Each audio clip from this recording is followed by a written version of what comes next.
আমার নবীজি বলে, আল্লাহ, আমার উম্মত হাসরের ময়দানে থাকাকালীন আমি কিন্তু জান্নাতে প্রবেশ করব না। আমার আল্লাহ বলবে, হে নবী, আপনি তো জান্নাত না করলে জান্নাত উদ্বোধনও হবে না।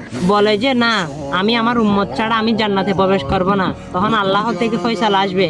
আল্লাহ বলবে, যাও, আমি তোমার উম্মতকে মাফ করে দিলাম আর তাদেরকে জান্নাতের বাসিন্দা বানিয়ে দিলাম। তাই সে নবীর উম্মত তো হলেন, সে নবীর জন্য কি করছেন? চলুন আজকে একটা হাদিস সে নবীর মানুষের কাছে পৌঁছে দিবেন। আপনি কিন্তু সে নবীর উম্মত।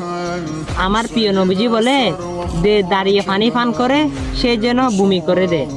আর এটা হচ্ছে আমার প্রিয় নবীজির একটা হাদিস। এই হাদিসটা কিন্তু মানুষের কাছে পৌঁছে দিবেন, কারণ সেটা ইমানের দায়িত্ব, আর সেটা জান্নাতে নেওয়ার জন্য আপনাকে যথেষ্ট হয়ে যাবে। আমিন।